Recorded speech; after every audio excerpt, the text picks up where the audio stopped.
오늘 본문은 이제 다윗이 성전을 위한 조직을 마친 후에 군사 조직을 세운 것을 기록을 하고 있습니다. 오늘 본문에 나온 이것이 군사 조직입니다. 여러분 1절을 한번 보세요. 이스라엘 자손의 모든 가문의 우두머리와 천부장, 백부장과 왕을 섬기는 관원들이 그들의 숫자대로 반이 나누었다. 반은 군대라는 것입니다. 각 반열이 24,000명씩이라 1년 동안 달마다 들어가며 나왔으니 그랬습니다. 이스라엘 모든 가문이 다 군대의 의무를 감당하게 하되 전체를 12개 반으로 나누었습니다. 그리고는 각 반이 한 달씩 현역 군대의 책임을 지도록 했다는 그런 내용입니다. 그러니까 여러분 1년 12달 중에 한 달씩만 현역으로 군사의 일을 하게 하고 나머지 11달은 평상시 자기 생활에 종사하게 한 것입니다. 12반을 나눠 놓고 12반 중에 한 반씩 군대가 되고 한 달 복무하면 나와서 일상으로 돌아가고 또 그 다음 반이 들어가서 또 군대 현역으로 복무하다가 또 나오고 뭐 이렇게 계속했다는 겁니다. 그리고 그 다음 해가 되면 또 12반이 이제 한 달 첫 번째 반부터 한 반 들어가서 한 달 동안 하고 또 나오고 둘째 반이 들어가서 또 한 달 동안 하고 나오고 이런 식으로 군대를 운영했다는 것을 오늘 본문에 기록을 하고 있습니다. 계속 말씀드리지만 역대기는 포로 귀환한 후에 유대인들이 읽으라고 기록한 그런 내용입니다. 무너진 성전을 재건하고 또 무너진 다윗 왕조를 다시 세워야 하는 이 유대인들에게 오늘의 이 기록은 어떤 의미가 있고 뭘 그들에게 가르쳐 주고자 한 것일까? 그것은 첫째로 여러분 삶의 우선순위입니다. 그 위대했던 다윗 왕이 하나님을 예배하는 성전을 위한 준비와 조직을 군대 조직보다 더 먼저 했다고 하는 이 사실은 여러분 귀환한 이 유대인들에게 지금 뭐가 더 중요하고 뭐가 더 우선적인가를 깨우쳐 주는 것입니다. 여러분 보세요. 포로에서 돌아온 이 유대인들에게 뭐가 제일 중요하게 여겨졌겠습니까? 당장 먹고 사는 것이 가장 중요하게 여겨졌을 겁니다. 또 여러분 돌아와 보니 이미 많은 이방인들이 그 땅을 차지하고 있고 또 그래서 지금 왕의 명령 때 고레스 왕의 명령 때문에 돌아오기는 했지만 그러나 돌아온 여기에는 누구도 보호해 준 사람이 없고 그래서 언제든지 그 주변에 있는 이방인들에게 공격과 위협을 당해야 되는 아주 불안한 처지에 있는 것이 이게 돌아온 유대인들의 형편이었습니다. 그러니 이 사람들에게는 군대 같은 조직을 갖추어서 자기들을 보호하고 방어하는 것이 훨씬 더 중요한 문제로 여겨졌을 것입니다.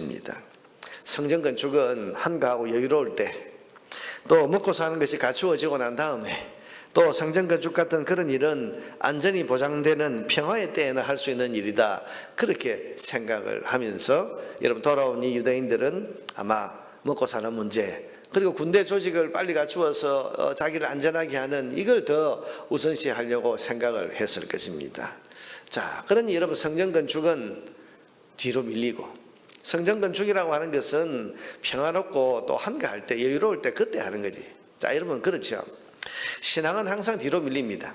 신앙 문제는 항상 먹고 사는 그 육신의 문제보다 덜 중요하게 여기고 그래서 이 신앙의 문제는 평화롭고 한가로울 때나 필요한 것으로 생각하는 경향이 지금도 있지 않습니까? 그러나 오늘 기록은 뭡니까? 가장 번성했고 가장 강력했던 그 다윗 시대는 오히려 하나님을 예배하는 성전 조직을 먼저 갖추었고 예배에 정성과 마음을 다 쏟은 후에 그 다음에 군대 조직을 갖추었다. 그런데 그 시대가 가장 강력했고 그 시대가 가장 풍요로웠다. 이것을 지금 가르쳐주고 있는 것이 이 역대기의 기록인 것입니다. 그러니 여러분 우선순위를 바로 잡으라는 겁니다. 내가 생각하는 우선순위 말고 하나님이 가르쳐주시는 이 우선순위를 따를 때 가장 강력하고 가장 번성할 수 있다는 사실을 지금 이 역대기는 가르쳐주고 있는 겁니다. 여러분 오늘 본문의 이 순서 어제까지 우리가 성전의 조직 그래서 제사장 조직, 찬양대 조직 그리고 문지기 그리고 성전 곡간을 맡는 그런 조직들에 대해서 쭉 다 한 다음에 그 다음에 이제 군대 조직이 나왔다. 이 차례를 여러분 우리는 잘 기억을 해야 됩니다. 우선순위를 바로 잡아야 됩니다. 우리도 삶의 우선순위를 바로 잡고 살아야 됩니다. 그래서 먼저 하나님의 나라와 그 일을 구하면 이 모든 것을 더해 주시는 하나님의 복을 누리게 된다는 믿음을 가지고 오늘도 우리는 하나님 중심으로, 믿음 중심으로, 하나님 우선으로 그렇게 살아가야 될 줄로 믿습니다. 둘째로 다윗의 이 군사 조직을 보면 여러분 전체가 24,000명씩 12반, 전체 합하면 전체 병력이 28만 8천 명이나 됩니다. 여러분 보세요. 28만 8천명, 한 30만쯤 되는데 이 정도는 갖추어야 나라가 지켜질 수 있지 않겠습니까? 그런데 다윗은 그것을 12달로 나누어서 매달 2만 4천 명씩만, 그러니까 여러분 지금 현역으로 지금 군대에서 복무하는 사람은 2만 4천 명밖에 안 된다. 이 숫자만 가지고는 좀 불안하지 않겠습니까? 아니 쓸 수 있는 이 군대 숫자가 부족하면 몰라도 지금 전체적으로 28만 8천 명이나 되는 30만이나 되는 군대가 있는데 그 중에 현역으로 2만 4천 명씩만 매달 복무하게 한다. 이 숫자만 가지고는 뭔가 불안하지 않은가. 그런데도 다윗은 이런 군사제도로 군대를 운영을 했습니다. 자, 여러분 이것은 다윗의 믿음을 보여주는 동시에 지금 귀환한 유대인들을 위한 메시지를 주기 위한 겁니다. 그것은 다윗 왕조의 힘과 안전은 군사의 숫자에 달려있는 게 아니라 하나님의 언약과 은혜에 있다는 사실을 가르쳐 주는 겁니다. 사람이 있지만 사람을 의지하지 않습니다. 이런 군대가 있지만 군대를 의지하지 않는 거죠.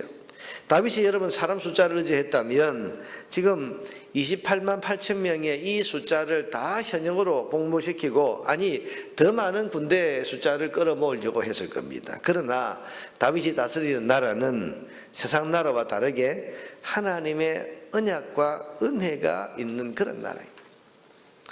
이 다윗이 다스리는 이 나라는 하나님의 언약과 은혜에 의해서 유지가 되고 하나님의 언약과 은혜가 임하면 아무리 적은 2만 4천 명이 군대를 나와서 지켜도 여러분 주변의 수많은 이방인들을 다 물리칠 수 있는 강력한 나라가 될 수 있고 하나님의 언약과 하나님의 은혜가 떠나면 2만 4천 명이 아니라 28만 명이 아니라 100만 명이 있어도 그 나라는 안전할 수 없다. 여러분 이게 하나님이 다스리시는 다윗 왕조, 다윗의 나라입니다. 언약이 있는 나라입니다. 그러면 이 나라가 잘 되는 길은 하나님 잘 섬기고 하나님과 맺은 언약에 신실하면, 여러분 하나님과 맺은 언약이 뭡니까? 하나님을 우리의 하나님으로 잘 섬기고 그리고 하나님 말씀하신 법도와 규례와 율례를 잘 지켜 순종하면 하나님께서 지켜주시겠다. 그 언약을 한 나라 아닙니까? 하나님을 잘 섬기고 하나님과의 언약에 신실하면 힘도 능력도 부도 귀도 영화도 하나님께서 다 주시는 나라가 바로 다윗의 나라입니다. 지금 여러분 나라가 완전히 망했다가 70년 만에 다시 이제 포로되었던 자리에서 다시 이 무너진 이 예루살렘으로 다시 돌아온 이 유대인들 나라를 다시 일으켜야 되는데 이 나라가 다시 세워지고 이 나라가 강건한 나라가 되려고 하면 뭐가 필요하냐? 군대가 필요하냐? 사람의 숫자를 더 많이 동원해야 되느냐? 먹고 사는 것을 우리가 빨리 먼저 해결해야 되느냐? 그게 아니라 오늘 이 역대기 기록을 통해서 가르치는 겁니다. 그 강력했던 다윗 시대, 그 시대에는 하나님을 예배하는 성전을 먼저 중심으로 성전을 먼저 예배를 먼저 세웠고 그 다음 군대 조직을 세웠다. 그리고 28만 8천 명이라고 하는 사람을 동원할 수 있지만 2만 4천 명만 가지고도 가장 강력한 나라가 될 수 있었다. 왜? 하나님 앞에 다윗이 신실했고 하나님의 백성들이 하나님과의 언약에 신실했기 때문에 그 나라가 강건했고 그 나라가 강력할 수 있었다. 그러니 오늘 우리가 뭘 해야 되겠냐? 이걸 여러분 이 귀한 유대인들에게 깨우쳐 주는 겁니다. 그런지 나라를 다시 일으키려고 하면 다윗이 그랬던 것처럼 군사 숫자가 아니라 하나님과의 언약에 신실하게 행하며 사는 것이 더 중요한 것입니다. 아니 2만 4천 명 가지고 나라가 지켜지겠나? 불안해하는 사람들에게 야 무슨 소리냐? 다윗 당 시대에도 2만 4천 명이면 충분했다. 가장 그때가 강력했었다. 이렇게 말하는 것이 바로 오늘 본문인 것입니다. 여러분 오늘 우리도 언약의 백성입니다. 우리가 잘 되는 것도 우리가 안전한 것도 우리가 번성한 것도 우리 주님과 맺은 언약 여러분 우리가 주 예수 그리스도의 십자가 보혈로 하나님과 언약을 맺은 그런 백성으로서 우리가 예수 그리스도의 보혈을 믿고 그리고 그 보혈의 능력을 의지해서 하나님 앞에 헌신하고 하나님 사랑하고 이웃을 사랑하는 삶을 살면 하나님께서 친히 우리의 아버지가 되어주신다고 하는 이 언약 속에 지금 우리는 거하고 있는 사람들입니다. 이 언약의 백성으로서 우리는 우리의 생사화복이 하나님의 손에 있다는 사실을 분명히 믿고 고백하며 살아야 됩니다. 그러므로 그 언약이 하나님 앞에서 거룩하게 살고 믿음을 지키고 살고 하나님 앞에 합당하게 사는 것이 우리의 삶에 더 우선적이어야 됩니다. 왜냐하면 거기에 우리의 삶의 복과 번영이 있기 때문입니다. 여러분 오늘 아침에 우리가 기도하는 시간에 먼저 우리도 삶의 우선순위를 하나님께 두고 살기를 소원하며 기도하시기를 바랍니다.